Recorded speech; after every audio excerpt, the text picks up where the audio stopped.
Next thing we're going to talk about is the chopper. We're starting here on the right hand side because this is the side that actually has two bearings that you want to make sure that you grease. There's one bearing on the outside and then one bearing in here. If you put the chopper in neutral, you can spin this bearing over enough to get your grease zerk on the bottom to make it more easily accessible to grease. There's just one bearing over here with a grease zerk right there. Make sure that you're inspecting those bearings, making sure they spin smoothly and that they keep grease into them. The different shift is your inside belt is your high speed, your outside belt is your low. Do not use penetrating oil on these splines to shift. If you do that, it'll get full of junk and you will not be able to shift it. We have used compressed air and everything mostly to keep them clean, but just make sure you're keeping that clean so it's easier to shift back and forth from high to low. Next thing is the chopper knives on the rotary chopper drum. Make sure that you are checking these very frequently, especially during soybeans and the time of the year when you are running it at high speeds.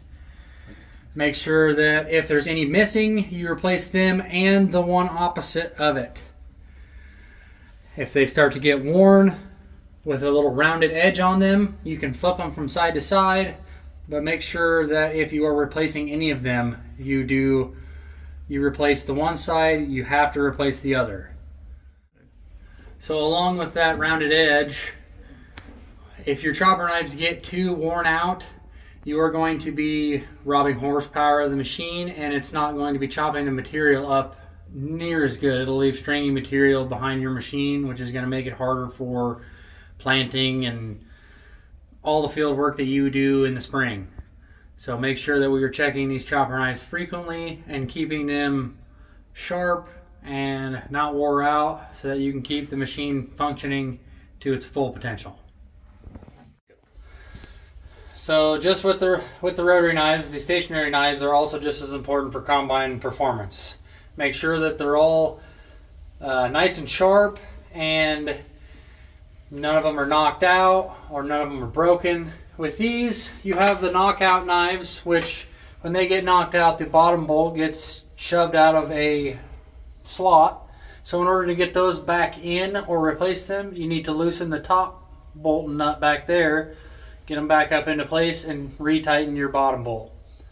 On the older style models, they have a solid bar that goes across here with 3 sections. Those are also just as important. In order to change those, you'll drop out section by section, take a couple bars off and replace and slide your new knives on. Sometimes it's probably best to take those 3 sections out and flip the knives around just to get that fresh sharp edge for better cutting abilities.